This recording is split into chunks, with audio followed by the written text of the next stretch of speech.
Educación para la ciudadanía y los derechos humanos es el nombre de una asignatura diseñada para el último ciclo de la educación primaria y toda la educación secundaria en España por el Parlamento español, de acuerdo con la Ley Orgánica de Educación. Consiste en la enseñanza de los valores democráticos y constitucionales, según establece el Real Decreto 1631 del 2006, por el que fue aprobada.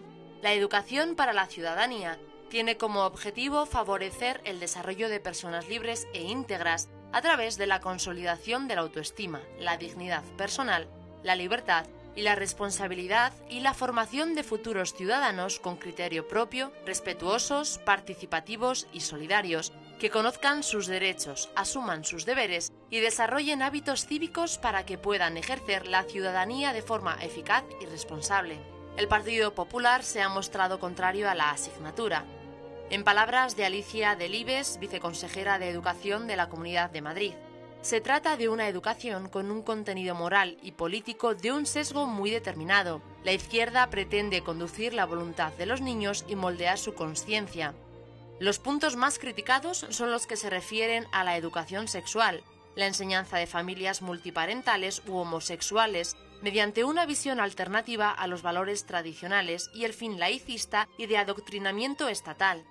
El ministro de Educación, José Ignacio Wert, ha admitido recientemente que es posible que la asignatura de Educación para la Ciudadanía tenga nuevos contenidos el curso que viene, antes de que cambie su denominación y se llame, por anunció él mismo hace 2 semanas, Educación Cívica y Constitucional. Según confirmaron fuentes del Ministerio de Educación, ya se trabaja en el nuevo temario que puede ser aprobado mediante un Real Decreto en Consejo de Ministros y sin necesidad de abordarlo mediante el más largo proceso de modificación de la ley orgánica vigente. Pero el meollo de la cuestión va más allá, quizás, de una asignatura determinada, ya que a la vista de los resultados académicos y de la cada vez más evidente pérdida de nivel cultural que afecta a las costumbres y a los valores, es todo el sistema el que debe ser objeto de una concienzuda revisión a la que se sumen todas las fuerzas políticas, con el fin de lograr un consenso definitivo que impida cambios en la educación cada vez que se cambia el gobierno. Estamos rodeados de una cultura que privilegia la tecnología y la afirmación del individuo, permitiendo el distanciamiento cada vez más profundo y egoísta entre las personas. Además, propicia la adquisición sin medida de bienes materiales como signo de éxito y posición civilizada, así como el activismo como signo de eficiencia.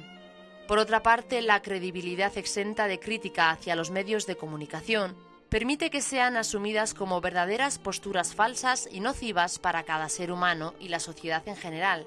La evasión de las responsabilidades más sencillas y el desinterés por lo que acontece alrededor también son característicos de este ambiente cultural.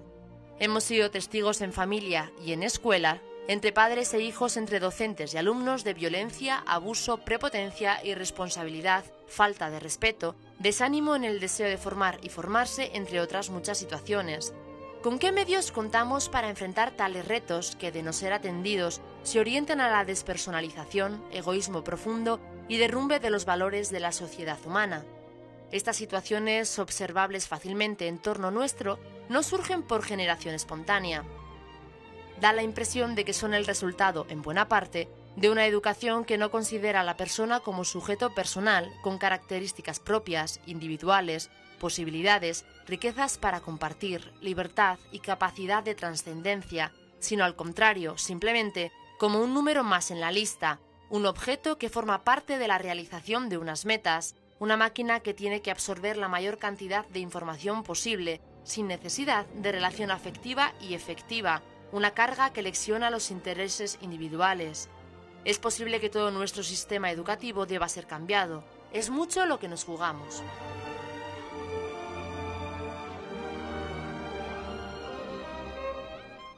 Hola amigos, bienvenidos a un programa más de Hazte Oír en RKM Radio y Solidaria Televisión. Hoy, como han visto en el reportaje, vamos a hablar del problema de la educación en España. La raíz del programa sale por la derogación, que todavía está en el aire, de la asignatura de Educación para la Ciudadanía, pero evidentemente esa es solo la punta del iceberg. El problema del sistema educativo español va mucho más allá y para hablar sobre ello, tenemos hoy a tres invitados expertos en el tema. Tenemos a José Castro, presidente de la Asociación de la asociación chequeescolar.org, portavoz de la asociación. ¿Qué es chequeescolar.org y qué postura tiene ante el sistema educativo, del problema del sistema educativo español? Pues Cheque Escolar es una plataforma de especialmente padres de familia, pero también de expertos en el mundo de la educación, profesores, estudiosos, juristas, etcétera, que tiene como finalidad fomentar la libertad de educación en España, y concretamente creemos que un medio muy eficaz para conseguir esa libertad de educación es precisamente el sistema de financiación de la enseñanza, que es el cheque escolar, que no es más que reconocer a cada padre el derecho a elegir colegio, porque en la medida en que elija un colegio, el Estado le garantiza que la plaza será sufragada con fondos públicos. Muy interesante realmente. Bien, pues también tenemos a Ramón Ubillos, que es secretario general de la organización Remar, que tiene muchos niños en sus hogares de acogida, tiene colegios.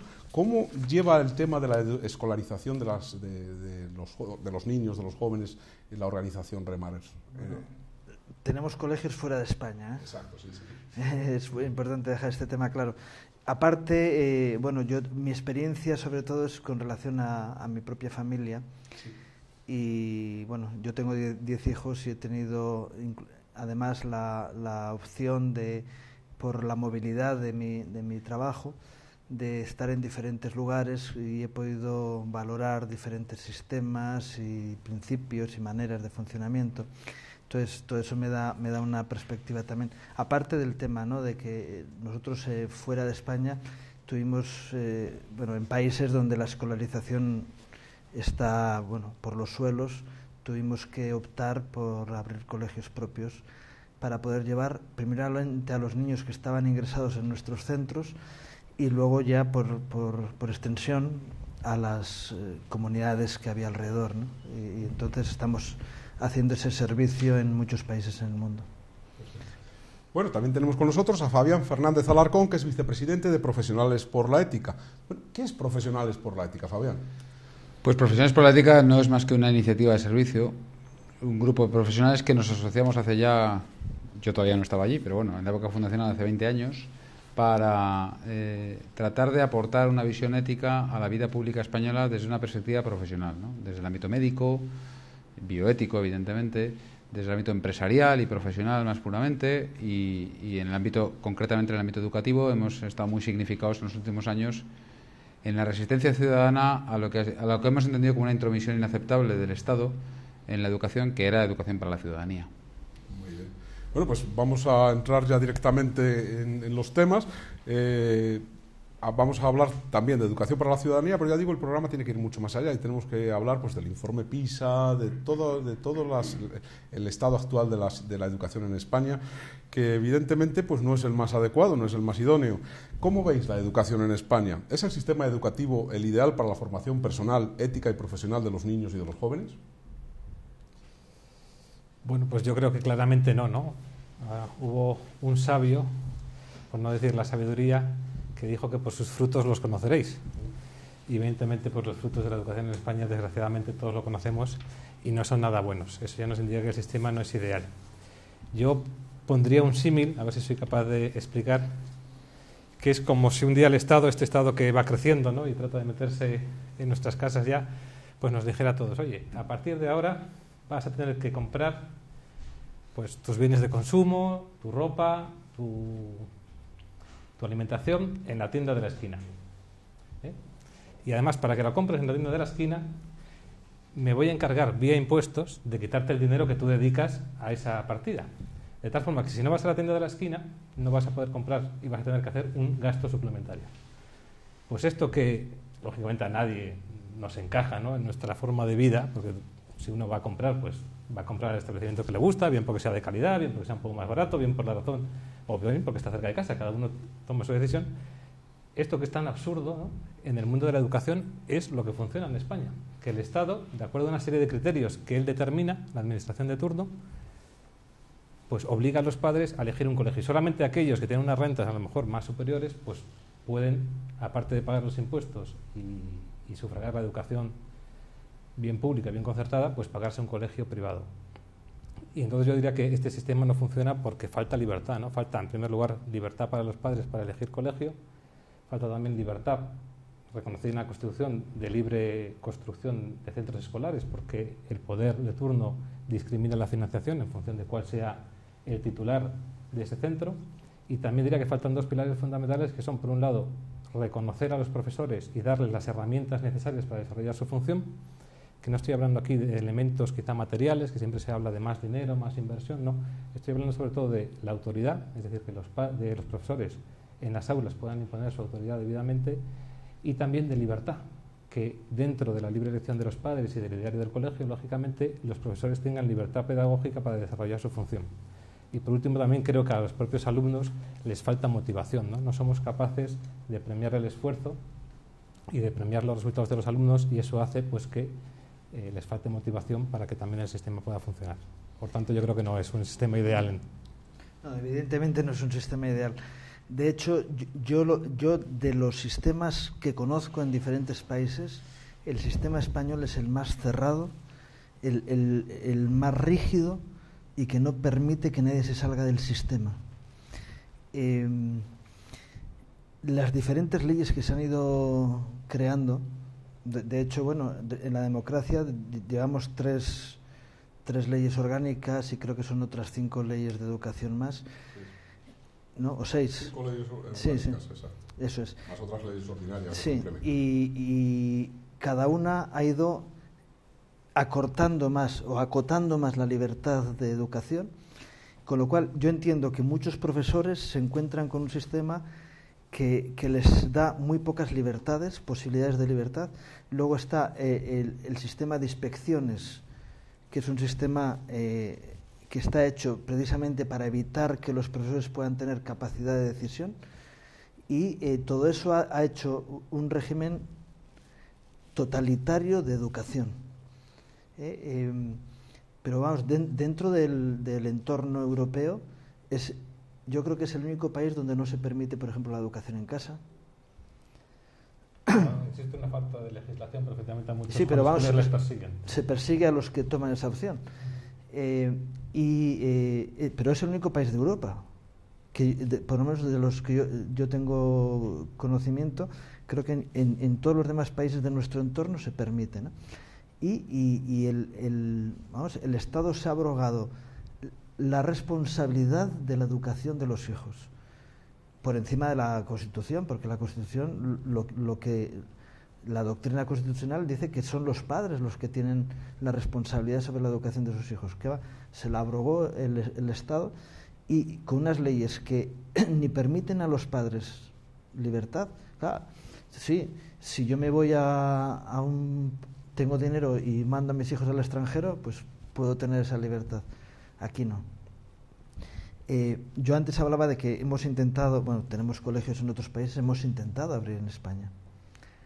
El sistema de staff de un colegio español hace casi inviable, o a precios desorbitados, el abrir un colegio en España. Los que lo tenían de antes pues se siguen manteniendo, y algunos pues por ejemplo órdenes religiosas que el profesorado pues es propio y pueden afrontar estas situaciones, pero además han conseguido que sea prácticamente imposible o fuera de la capacidad de las personas normales el poder optar por un colegio. Y entonces, todo esto va abocando. Los profesores no pueden decidir sobre lo que están enseñando.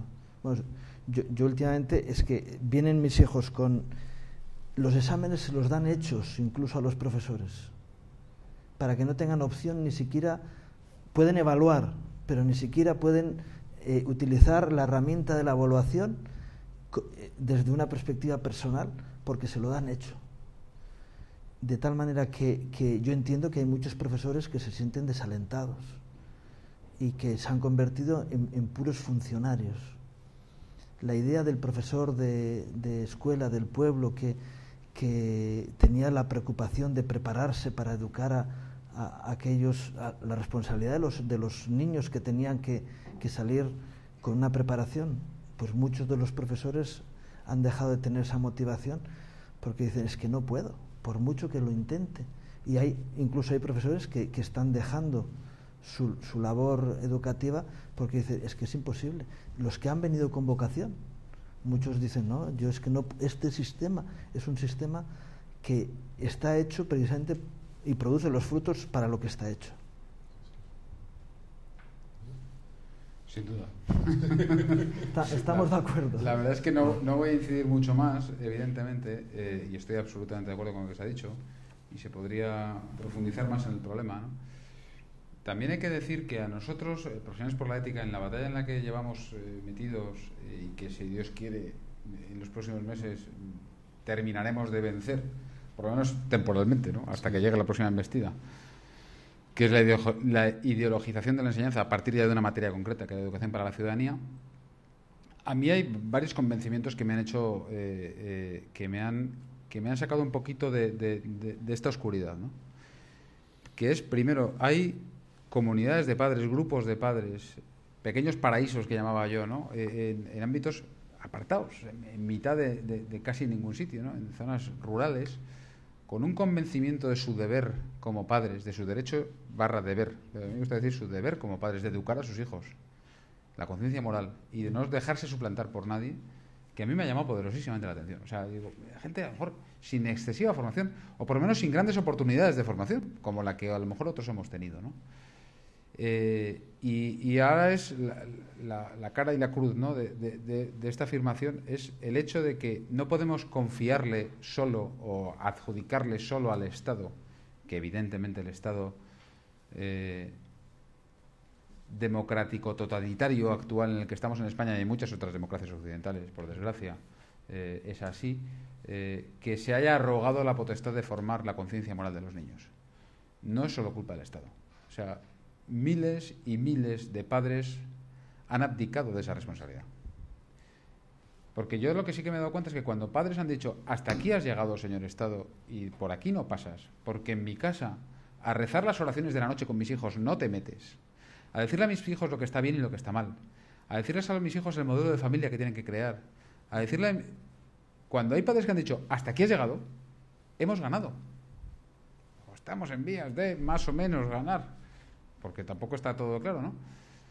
El problema muchas veces es la omisión de los ciudadanos, sea cual sea su adscripción ideológica, de izquierdas o derechas, sea cual sea sus convencimientos íntimos, religiosos, personales o morales.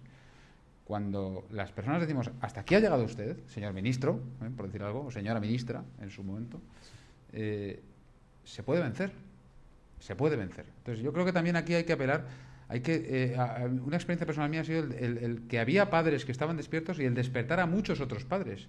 A miles de padres que estaban ahí, no, mis hijos van al centro de enseñanza secundaria obligatoria, público, privado, concertado, van al instituto y no, fíjate lo que les están contando.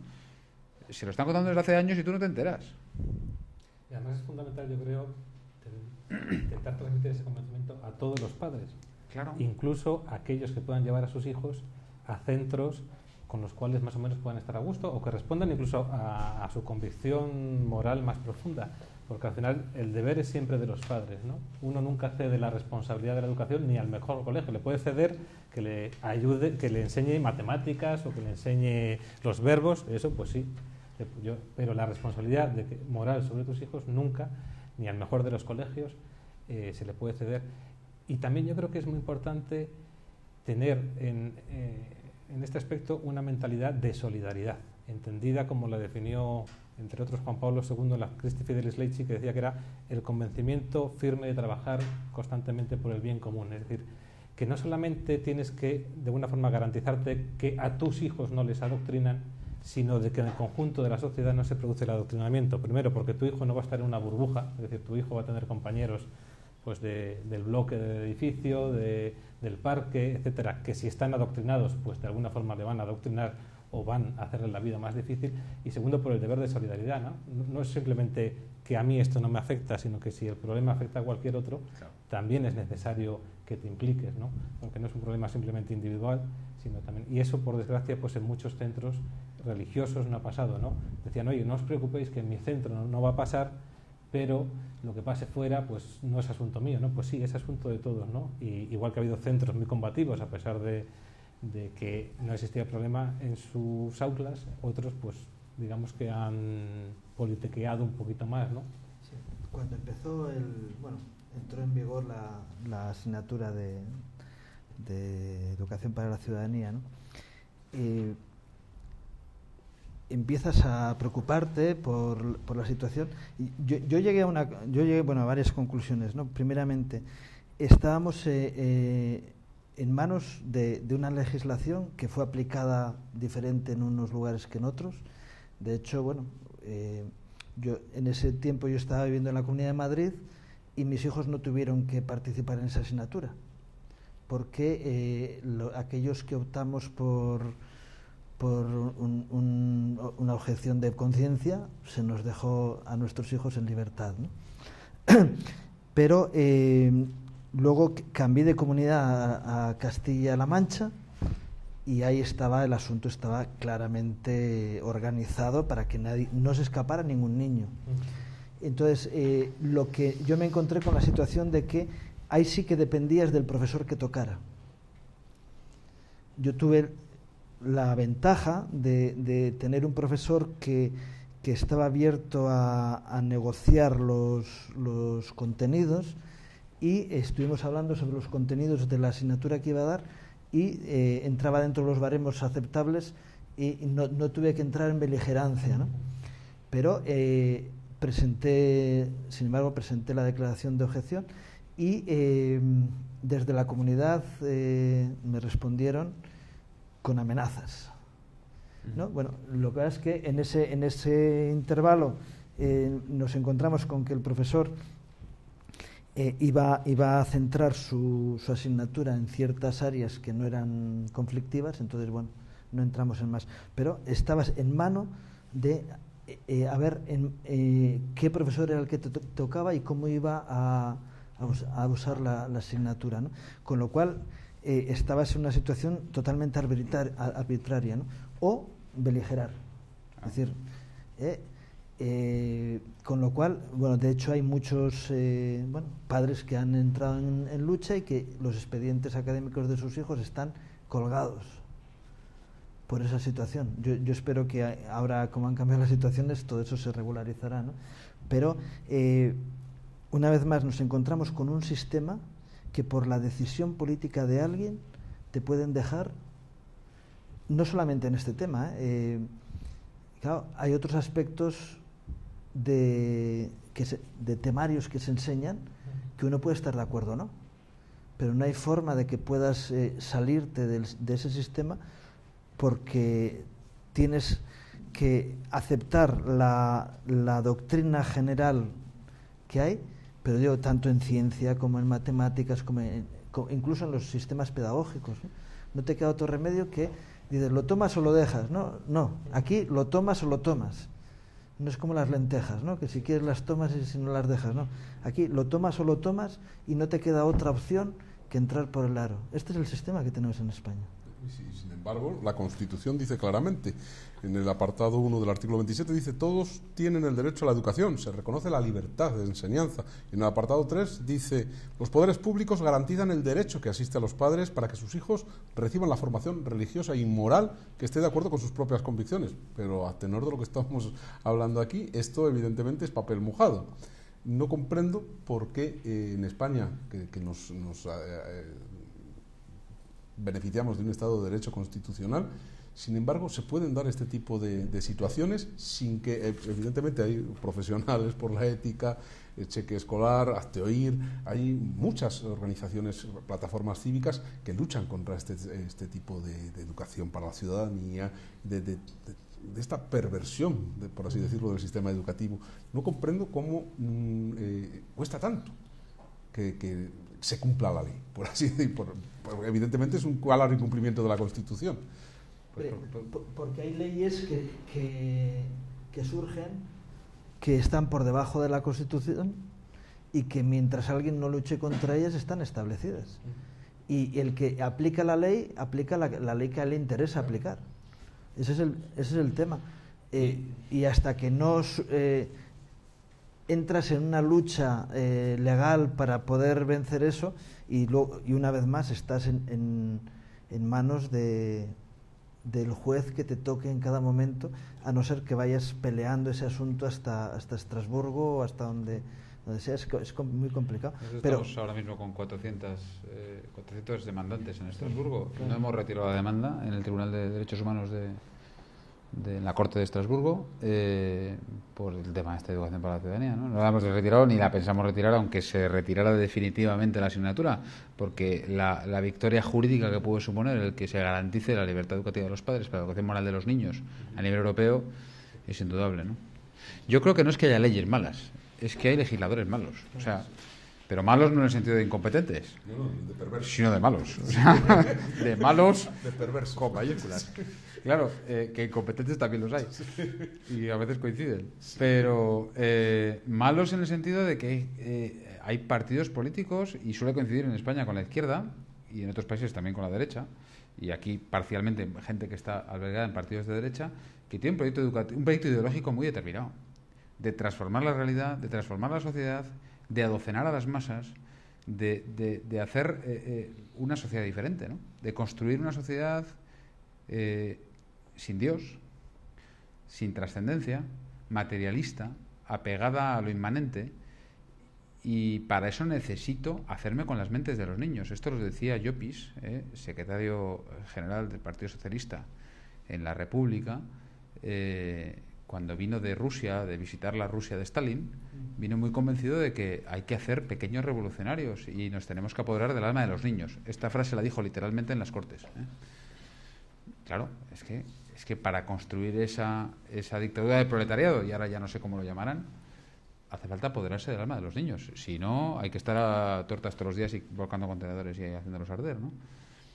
Y el problema es que enfrente, por desgracia, por lo menos hay otros países, hombre, sí hay soluciones parciales, evidentemente hay gente como Azteir que es admirable la labor que están haciendo, pero al final en el ámbito cívico, porque en el ámbito político, respuestas políticas claras, generosas y contundentes que propongan un modelo de persona, de sociedad y de Estado diferente, yo no las aprecio. O sea, sí, muy marginales, ¿no? Pero no existen, ¿no?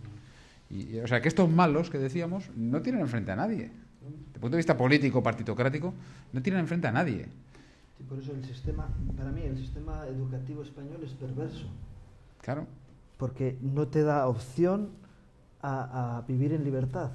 Y yo sé que es por un tema de control, ¿no?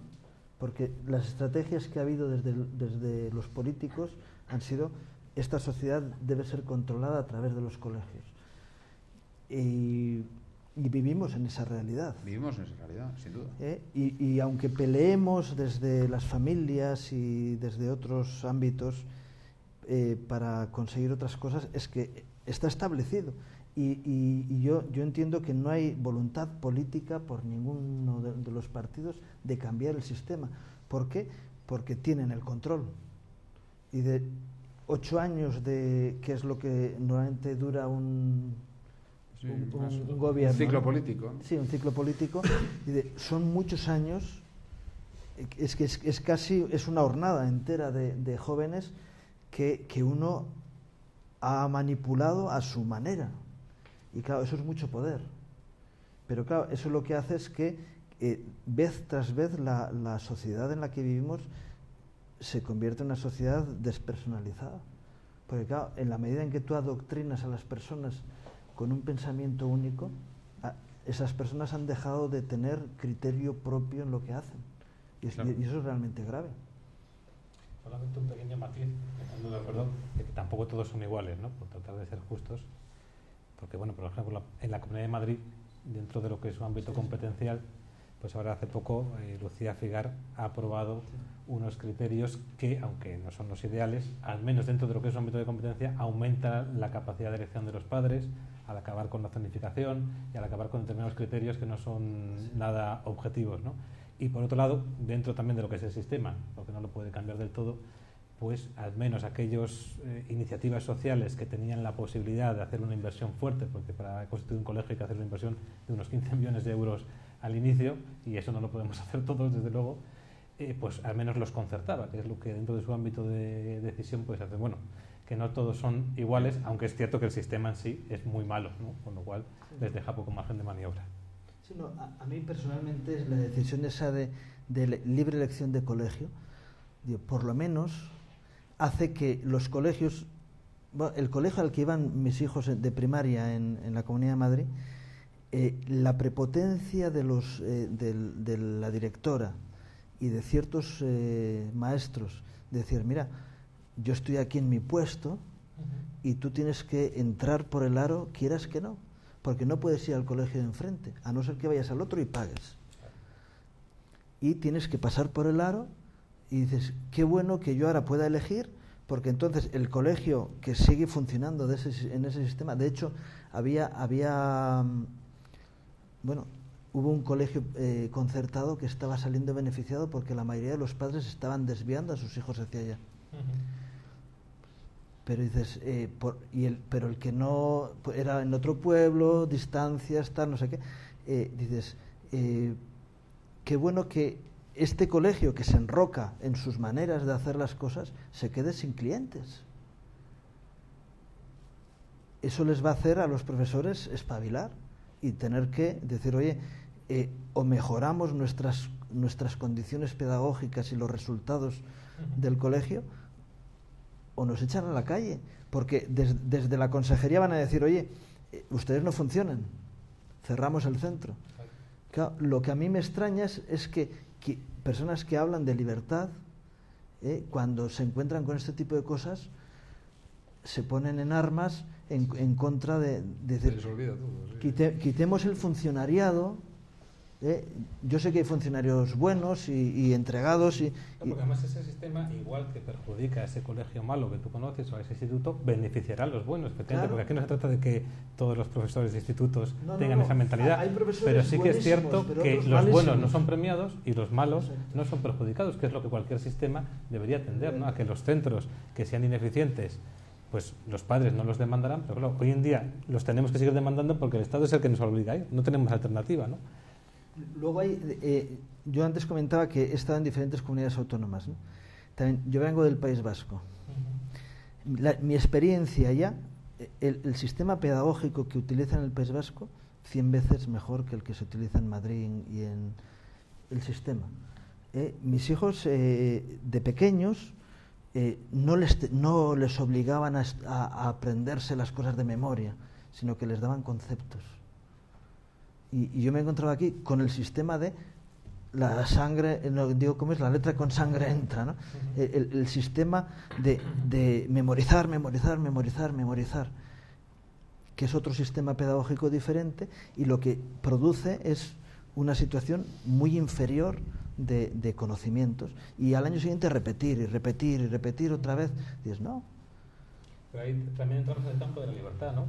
Que cada padre decida qué método pedagógico prefiere, y si hubiera centros que ofertasen varios, y a la larga se vería cuál es el mejor método pedagógico, porque es el que mejor resultados obtiene, y los padres apostarían por ese, ¿no? Yo creo, porque siempre puede haber, o por ejemplo, otra medida que se ha aprobado tanto en Cataluña como en Madrid, es que cualquier centro, en este caso sea público o sea privado, puede adaptar su currículum. Es decir, hay un 40%, creo que es aproximadamente, de asignaturas que pueden decir, oye, pues nosotros vamos a dar más matemáticas o más historia, o vamos a aportar música. Pues yo creo que eso enriquece, claro, siempre y cuando los padres luego puedan elegir un colegio u otro. La libertad siempre enriquece. Es que no solo eso, es que antes hablamos del artículo 27.3 de la Constitución, los padres, el Estado tiene que, los poderes públicos salvaguardarán el derecho que asiste a los padres a educar a los niños conforme a sus propias convicciones morales y religiosas. Es que los acuerdos internacionales y los tratados internacionales de derechos fundamentales, como el Tratado de Derechos Fundamentales de la Unión Europea, salvaguarda el derecho a educar a los hijos conforme a las convicciones morales y religiosas, filosóficas y pedagógicas. Claro, es que yo puedo ser partidario, claro, es que yo también tengo derecho, y si yo soy partidario y la letra con sangre entra, pues tú quién eres para obligarme a mí. Fenomenal. Pues ya está, o sea, si es que es el tema, o sea, estimulemos la libertad y estimulemos el que los niños, primero el que las familias tengan su lugar en la sociedad y puedan realmente influir y determinar las políticas sociales, y sobre todo en lo que afecta a sus hijos. ¿Qué narices? Parece mentira, ¿no? Como tengo que pedir, oiga, ¿me deja usted educar a mi hijo? ¿Pero de qué estamos hablando? Pero te implantan un sistema monolítico en el que tienes que entrar por narices y que es, encima, no te queda otra opción que entrar por ahí. Dices, Sí, sí. A no ser que seas un privilegiado que tienes... Sí, pero pasa como tanto educación diferenciada o no, pues que elijan los padres. Educación bilingüe, no, pues que elijan los padres. O sea, tiene que haber. Claro. Parece que en principio, pues siempre es muy bonito que los hijos salgan aprendiendo alemán, francés, inglés, no sé qué. Pero a lo mejor hay algún padre que dice, oiga, yo prefiero que mi hijo salga aprendiendo historia bien, pero no que se le enseñe en inglés, porque si se le enseña en inglés la historia, al final no la aprende tan bien como si se le enseña en su lengua materna. Bueno, o sea, prefiero que yo no sé qué es mejor o peor. Pero que ¿no? es un tema opinable, claro, ¿no? son Sí, opinables. Es como el sistema que hay en Alemania, ¿no?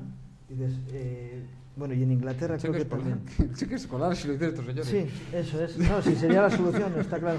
Pero dices, vamos a ver, aquellos alumnos que tienen una capacidad mayor entran en un sistema que se les exige más y que salen más preparados. Y otros que son más torpes o que tienen un nivel de inteligencia menor. O van más despacio, o sea, que Bien. por eso igual de... Vale, bien, van más despacio.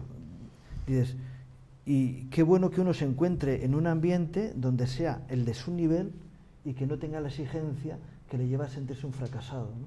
Claro. ¿No? Y dices, ya, pero es que queremos que todo el mundo... ¿Y qué hemos conseguido en España? Bueno, vea, todos al mismo saco.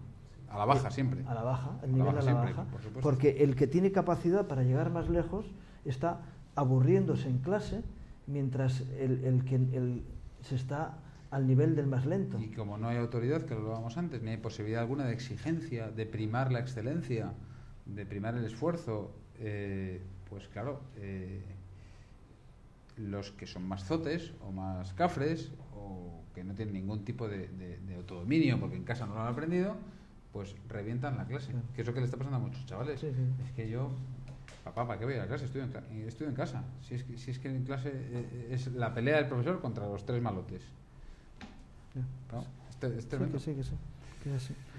Sí. Bueno, no sé si será una dejación de las familias en lo que es la educación de sus hijos, porque yo pienso que la cultura evidentemente deben de adquirirse en los centros de estudios, pero la educación, por lo menos cuando yo era pequeño, era una cuestión muy personal de la familia.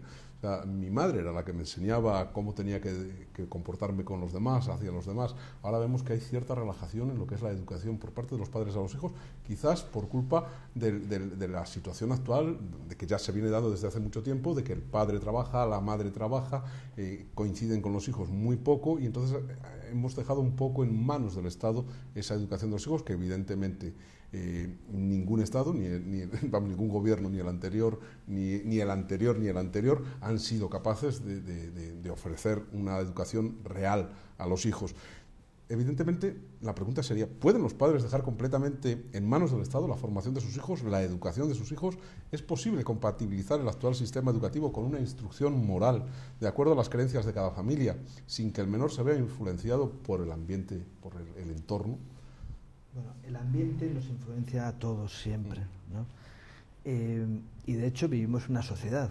Claro. Es decir, no vivimos en compartimentos estancos. Entonces, lo que ocurre a nuestro alrededor nos influye. Pero eso no quiere decir que tenga que ser la opción a la que tenemos que ir.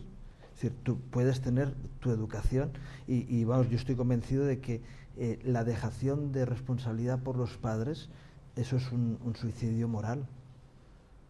Porque si tú no enseñas a tus hijos, alguien lo hará. Si tú no informas a tus hijos, alguien le informará en la manera que considere oportuno, porque la información objetiva no existe. En la medida en que alguien con un criterio determinado transmite la información, ya la manipuló hacia su manera de hacer las cosas. Es inevitable. Cuando un medio de comunicación dice, no, nosotros somos un medio de comunicación objetivo, digo, mentira. Es que encima tú tienes que ser subjetivo. Es decir, cada medio tiene que ser subjetivo y cada persona debe ser subjetiva en la transmisión de sus informaciones y de sus valores. Eso es así y no hay por qué avergonzarse de la subjetividad. Es decir, un fotógrafo cuando saca una foto la está sacando de forma subjetiva porque lo está sacando desde un ángulo determinado. Es decir, la realidad varía, depende del ángulo, ¿no? La foto sería diferente. De tal manera que nosotros tenemos que asumir esa subjetividad como familias y como responsables de esos hijos que hemos tenido. Yo creo, como señalábamos antes, ¿no?, que los padres son siempre los responsables de la educación de sus hijos. Y hay dos aspectos que también hay que tener en cuenta, ¿no? Uno, al final, es también la libertad de los hijos. Yo creo que uno puede preocuparse por ellos y hacer con el ejemplo, yo creo que es lo más importante, y con la palabra, todo, pero también luego hay un componente de libertad en donde ellos van a ejercerla y aportarán por sus criterios morales también fundamentales. Y luego, en segundo, como tú bien decías, que no vivimos en una burbuja, que vivimos en una sociedad y sobre todo en un ambiente pues muy individualista y también un ambiente muy poco propicio a la familia, porque en España, cuando se habla de políticas familiares o políticas de conciliación, todas las medidas van tendentes a que el padre y la madre estén fuera de casa. O sea, cuando se habla de conciliación, un político lo que dice es a ver cómo puedo conseguir que el padre y la madre estén fuera, ¿no? Y cuando nos referimos especialmente a la madre, que es con quien más se habla de la conciliación, pues la conciliación es a lo mejor poner guarderías, la conciliación es a lo mejor premiar a la empresa porque contrata una madre. Bueno, no digo que no haya cosas que estén bien, pero que también sería bueno premiar a aquellas madres y a aquellos padres que ven, a lo mejor en los primeros años de vida de los niños, que su dedicación fundamental tiene que ser la de su casa, ¿no? ¿Por qué eso no lo valoramos socialmente y también, digamos, con políticas familiares? Socialmente a lo mejor sí se valora. Sí, pero la madre, no sé si esto lo habéis visto también por experiencia, en donde yo trabajo, que hay muchas mujeres que les gustaría tener un hijo más, pero la misma presión de la sociedad, hay una cierta presión que como tengas 2 o 3 hijos, bueno, no te digo ya tú 10, o otros que también tienen unos cuantos, pues lo que muchas van diciendo a lo mejor de aquella mujer, ¿no? O sea que, aunque es cierto que todas tienen como el deseo de poder tener un hijo más, por otro lado hay como un cierto ambiente creado en contra de la maternidad. Pero, vamos a ver, hay un principio. La sociedad es la que te tiene que motivar a ti a tomar tus decisiones personales, o debes de ser tú mismo, ¿no? El tema es, ¿vamos a ser nosotros mismos? ¿Vas a ser tú libre y vas a manifestar esa libertad en hacer lo que crees que es oportuno para tu vida? Entonces eres libre. Si no, estás atado a la sociedad y eres eso es totalmente cierto, un borrego, ¿no? Totalmente cierto, pero que al final todos vivimos en una sociedad. Sí. Si la sociedad te ayuda a vivir determinados valores, efectivamente siempre estará la decisión personal. Esto es como la Lazarillo de Tormes. Lazarillo de Tormes era culpable o era inocente porque vivía en una estructura tan mala que nunca tuvo libertad de salir de ella, ¿no? Es un problema que siempre hemos al final es que no vivimos sí, estamos seguramente de acuerdo, pero yo creo que el tema de la conciliación, por ejemplo, familiar y laboral, aquí lo que se adolece, y desde tiempos de Aznar, que lo reflejó en la legislación sutilmente, y que Zapatero se ha puesto las botas con este tema, concretamente en España, pero que es un tema que por desgracia impregna las legislaciones a nivel mundial, es el tema de la perspectiva de género, la ideología de género, ¿no? Por definición en España toda la legislación tiene que ir impregnada y tiene que tener su orientación, su perspectiva de género reflejada en la misma, aunque hable de señales de tráfico. Tú no puedes poner una señal de tráfico que las señoras tienen que llevar falda porque estás condicionando, es que es así de burdo. Entonces, ¿y por qué no es absurdo porque ¿y por qué no perspectiva de familia? O sea, quiero decir, perspectiva de género que es que cada cual decide su género según la edad y el momento en el que se encuentre, y el sexo no es algo que te venga dado, la sexualidad no es algo que venga dado e integrado en la persona, sino que es una decisión personal, facultativa, según tú. Bueno, pues ¿por qué no perspectiva de familia? Quiero decir, la conciliación. Las políticas profesionales por la ética tuvimos en los últimos 90 y primeros 2000 un grupo de trabajo que se llamaba Trabajar para Vivir, que no era vivir para trabajar, que luego se reconvirtió hacia la empresa humana. Hicimos algunas comunicaciones en congresos y montamos de hecho algún congreso con políticos y empresarios, ¿no? Para el tema de políticas familiares. Y lo que acabamos descubriendo fue precisamente lo que tú has apuntado un poquito, José. El tema de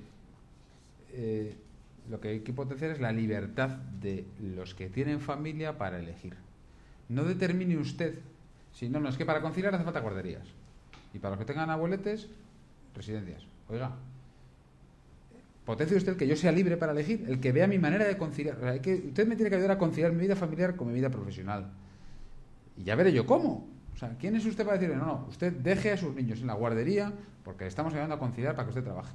Y entonces, medidas de estímulo a la contratación de mujeres madres, medidas de estímulo a que las madres lactantes estudien. Oiga, y si yo decido, como en el caso de mi mujer, no sé si es nosotros tenemos, gracias a Dios, 7 hijos.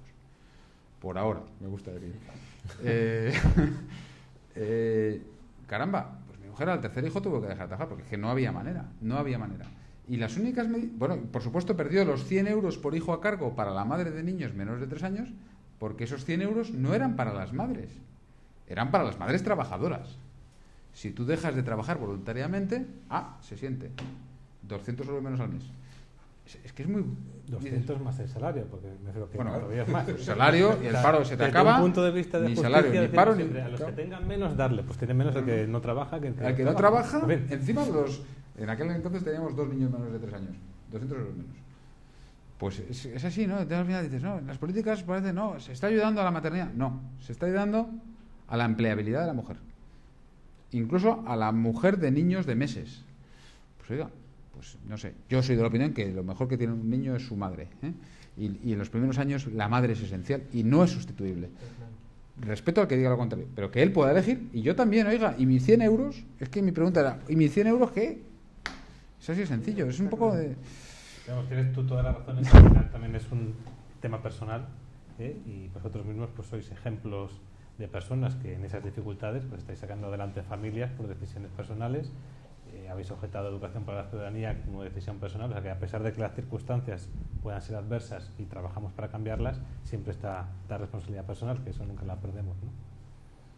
Bueno, lo cierto es que el tema de la educación es, como estamos viendo, es muy grave, porque si vemos las estadísticas, ha crecido el número de embarazos de menores, la criminalidad juvenil, la homosexualidad, la alcoholemia, las algaradas callejeras, el libertinaje, por así decirlo. ¿Educamos bien a nuestros hijos o dejamos un exceso de libertad? Yo entiendo que las personas debemos crecer con nuestra libertad, pero no les estamos dejando quizás un exceso de libertad. No le podemos echar la culpa al estamento educativo de la degeneración de la juventud. Esa es una responsabilidad de los padres. De las familias. Yo, mira, con todos estos asuntos, por ejemplo, del tema de educación para la ciudadanía y este tipo de cosas, ¿no? Yo siempre he dicho, mira, yo tengo la capacidad de poder vacunar y limpiar la mente de mis hijos de la información que le dan en el colegio, porque me preocupo y estoy encima. Pero eso no soluciona el problema social. Es decir, hay padres que dicen, yo puedo luchar contra eso, y soy beligerante, sobre todo en que cuando mis hijos vienen a casa, yo les voy a quitar el polvo de encima, ¿no? Pero hay otros que no tienen esa capacidad y que están abocados, pues, o porque están trabajando, porque su situación económica es deficiente, o porque su capacidad cultural o espiritual incluso no les da para poder proteger a sus hijos. Entonces están desvalidos ante esa situación. Entonces dices, bueno, yo puedo pelear por mi cuenta, pero ¿y los demás? Ese es el gran problema, ¿no? Dice que hay un sistema que vuelve a ser y que tiene unas actitudes siniestras, el propio sistema, que lleva a que las personas estén así. Dices, ese es el gran problema que ves alrededor, ¿no? Dices, y no me abrogo méritos, sino digo, ¿y los demás? ¿Qué es lo que tenemos que hacer? Porque si yo busco un sistema que arregla mi problema, pero que no arregla el de los demás, luego soy corresponsable de la sociedad que se está generando. Ese es el gran problema, ¿no? Que es lo que tienes que decir, bueno, ande yo caliente y ríase la gente. Y no, tengo una responsabilidad ante la sociedad que me rodea. Y yo creo que aparte de que me afecte, pero tengo que ser responsable de la sociedad que tengo a mi alrededor. Y decir, no, y ese fue un planteamiento, ¿no? Personal también, decir, oye, yo creo que tenemos que incidir en aquellos que tampoco pueden, y qué bueno que haya profesionales que luchen por decir, oye, vamos a pues, escuelas de padres, etcétera, etcétera, que hay iniciativas, ¿no? Pero que al final estar luchando contra un sistema que no tendría por qué estar ahí, siendo beligerante con la realidad de las vidas de las familias. Dices, ¿por qué no cambiamos el sistema? Ministros de educación que han sido luchadores por la libertad, que cuando se han metido en el sistema, dices, A mí el ministro Gabilondo me decepcionó personalmente. Porque dices, bueno, un hombre que ha luchado en la universidad por buscar áreas de libertad, cuando ha tenido posibilidad yo sé que es más el título que la posibilidad es que luego tienen, ¿no? Porque luego hay fuerzas alrededor, pero dices, digamos las cosas como son y luchemos por conseguir eso. El ministro que está ahora tiene una patata caliente muy difícil que solucionar. Y yo sé, vuelvo al principio, hay una estructura externa tan rígida que es difícil cambiar las cosas en este país. Habría que cambiar el paradigma del sistema y poder ir a sistemas más de libertad.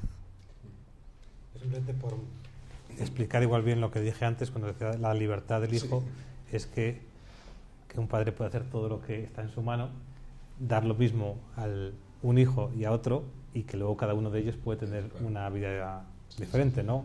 Acabar uno en una drogadicción y el otro pues ser alguien que está totalmente volcado en los demás, bueno, pues porque ahí hay una parte que es el misterio del ser humano.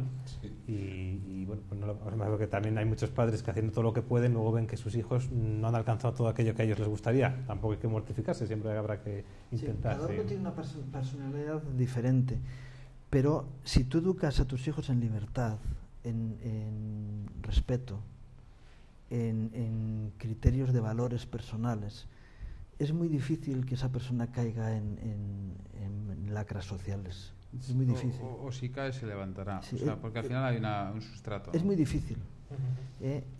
Y aunque cada uno tenga sus cualidades y su propio criterio, es más, yo creo que el padre los padres tienen que buscar potenciar la personalidad de cada uno de sus hijos. Es decir, aquel que monta una dictadura en su casa, pues tiene el mismo problema. Dices, ¿por qué? Porque se va a encontrar con hijos que van a saltar en rebeldía. Porque dice, es que es insoportable este sistema. Igual que es insoportable el sistema educativo que tenemos en este país. Dices, ¿qué hace? Coarta, castra, limita. Dices, no, todo lo contrario. El padre que ama a sus hijos va a valorar, potenciar y va a enseñar a sus hijos que deben de ser sobre todo respetuosos unos con otros, con sus padres, con el entorno, con los mayores, con aquel que anda en dificultad. Es decir, ser corresponsables de aquellos y sobre todo de sus propios hermanos. Yo creo que al hilo un poco de lo que tú lanzabas antes en cuanto a el tema de las nuevas generaciones, los chavales, cómo hacer con ellos, ¿no? Yo creo que aquí el reto es de los padres y que por supuesto que el Estado, las administraciones, las instituciones educativas, los centros tendrán que respetar, pero al final si nos hacemos respetar, bueno, dentro de un orden, ¿no? Pero bueno, creo que tenemos que tomarnos mucho más en serio el reto de la educación de nuestros hijos. Creo que ahí como padres tenemos el deber de plantearles un horizonte de promesas y de un ideal de vida. Que el problema es que actualmente la gente vive la vida que le plantean los medios de comunicación. No hay que ver tanta televisión, aunque estemos en una televisión. Hay que ver RKM y alguna más. Y poco más. Porque el bombardeo de información permanente que reciben los chavales es terrorífico. Y los medios de comunicación y los videojuegos y la prensa y las conversaciones en el colegio con los compañeros evidentemente son inevitables y benditos sea Dios que tienen compañeros, ¿no? Pero que seamos conscientes de que el bombardeo, la presión de grupo que sienten los niños a veces, los niños y los adolescentes, para vivir una vida completamente alejada de los principios que a veces los padres queremos para con ellos y el ideal de vida que proponemos, hay que estar muy encima. Y hay que estar muy encima con el ejemplo. Y si hay que quitar la televisión de casa, pues se quita la televisión, que no pasa nada. Y si hay que... hay una cosa, por ejemplo, que mi mujer hace muy bien, ¿no? Estimular ciertas amistades. Y a quien invitamos los viernes a casa son aquellos hijos de las familias que queremos que sean amigos. Y al final acaban siendo amigos de las... También por afinidad personal, evidentemente, porque maman lo mismo en casa, ¿no? Pero hay que estar encima. Hay que estar encima. Y efectivamente también por solidaridad tenemos que seguir luchando porque hay mucha gente que está más inerme que nosotros, ¿no? Hay muchos padres que por posibilidades personales, económicas o intelectuales, de formación, pues, pero por solidaridad tenemos que seguir luchando. Y nosotros, con las oportunidades que hemos tenido a nuestro alcance, dar lo mejor de nosotros mismos y también ayudar a los demás a construir familias sanas, es que no es otra cosa. Bueno, Educación para la Ciudadanía, desde su creación, fue muy protestada. Tuvo también sus apoyos, evidentemente. Generalmente este tipo de leyes, este tipo de asignaturas, los que las apoyan de una manera bastante fuerte, bastante salvaje, por así decirlo. Evidentemente, Educación para la Ciudadanía tenía su parte buena y su parte negativa, que era el adoctrinamiento y, sobre todo, el querer eliminar a la familia como parte fundamental del joven. Ahora, el ministro Wert ha dicho que va a quitar la asignatura, pero que la va a sustituir por otra. ¿Es necesario sustituirla? Y si es así, ¿qué contenidos debe tener una asignatura de este estilo de Educación para la Ciudadanía? Desde mi punto de vista, desde el momento del anuncio dijimos, hoy vamos a tener un día de alegría, porque después de tantas batallas, sí, bueno, vamos a concedernos un día de alegría, pero ya sabemos que mañana vamos a tener que seguir trabajando, ¿no? Desde mi punto de vista, no es necesaria Educación para la Ciudadanía ni ninguna asignatura que la sustituya. Creo que es mucho más necesario, pues, potenciar otras disciplinas, y que el buen contenido que pueda tener esta asignatura o aquella que la vaya a sustituir, pues siempre se ha usado, pues, la tutoría individual y grupal para poder transmitir estos conocimientos. O sea que yo, en el estado actual de la educación en España, apostaría por otras asignaturas y por potenciar, pues, esas 2 horas que se había a dedicar a la Constitución, pues a otras asignaturas. Y es más, es que puede haber padres que con determinados aspectos de la Constitución no estén de acuerdo, y bendito sea Dios. O sea, la Constitución no es la palabra de Dios que todos tengamos que creer, ¿no? Sino que uno, pues, oye, pues puede entender que el Estado autonómico, pues, no es el más adecuado, porque es muy ineficiente, o puede, bueno, aquello que considere oportuno, ¿no? Y aunque se hable de que solamente se van a enseñar los valores constitucionales que todos socialmente aceptamos, pues ya empezamos a ver cuáles son esos valores que todos aceptamos, claro, o no aceptamos. Entonces yo lo dejaría completamente, este aspecto moral, en manos de los padres. Sí, yo estoy de acuerdo. Al final lo que se ha propuesto es bueno, yo creo que el Partido Popular ha respondido en los primeros meses, además, a las presiones que desde la sociedad se han hecho, y no ha sido fácil, y hay mucha gente que ha sido muy heroica en su resistencia, y como tú lo has apuntado al principio, ¿no? Al final.